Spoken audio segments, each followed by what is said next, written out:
As I have just been writing about the murky river waters that are unavoidable while performing bore wave surfing, it occurred to me that perhaps we should talk about the sometimes murky waters of our oceans. When is it too dirty to go out? Welcome to the Wipeout Weekly, the daily podcast for beginners, wannabe surfers, and seasoned wipeout enthusiasts. No hype, no filler, just the highs, lows, and honest truth about learning to surf and finding your place in surf culture. I'm your host, Suze Wilson. Let's go out. Our oceans are dirty AF, and we're the culprit. You might have seen the news this week that we've crossed the first tipping point in climate change.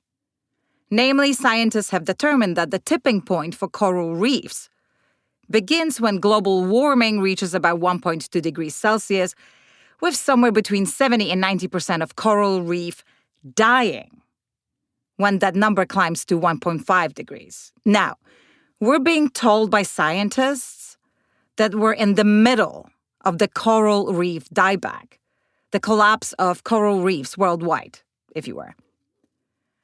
You might be wondering what this has to do with the water conditions at your local surf spot. You may not even like coral reefs much because they're brutal and can leave a nasty scar. They can actually do that whether they're alive or dead, so not to worry. It's the, ta-da, temperature. The warmer the ocean, the dirtier it becomes. Let me explain. First up, plastics. As if just plastics in the oceans were enough, now the higher ocean temperatures speed up the breakdown of plastic debris into smaller, more harmful microplastics. These tiny particles can be ingested by marine life, who can then carry the toxins up the food chain. Or you can just gulp a handful of microplastics, of course. Second up, bloody algae blooms.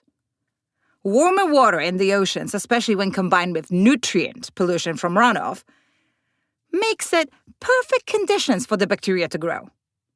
Now, what is runoff? Basically, it's rainwater and everything it sweeps up going straight into the ocean. Runoff is such a benign word. But how's this? Fertilizers and pesticides from farms, oil, gasoline, and heavy metals from roads, trash and plastics from urban areas, animal waste, or sewage overflow. Oh, my, okay. Back to algal blooms. They deplete oxygen in the water, creating dead zones where most marine life cannot survive. Not all algal blooms are harmful, but some types of algae produce toxins that can cause skin irritation and even severe illness. Okay, oil spills don't happen every day, but when they do, it's better if they spill into colder water. You know, physics. Low temperatures can make the oil more viscous and therefore less likely to go all over the place. So are we saying that it's already too dirty to surf? No need to fully panic yet. Instead, one could say that surf spots occasionally get too dirty to surf. Urban runoff after a storm, we've just had one in LA this week, will ruin any surf spot for 72 hours. That's why we don't see so many people at Venice Breakwater right now. And that's not a hard and fast rule, by the way.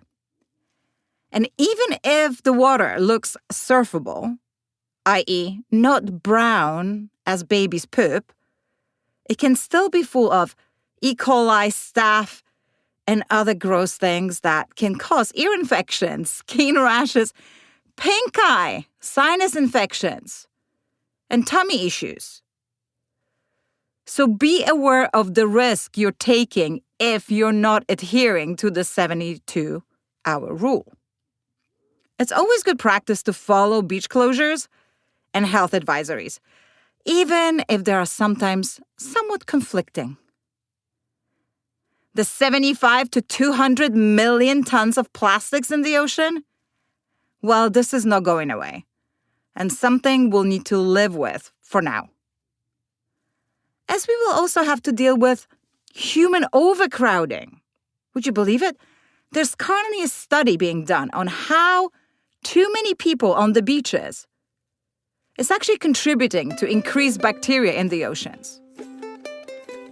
Practical advice from surfers who deal with the less than ideal water conditions daily: neti pot religiously to avoid sinus infections.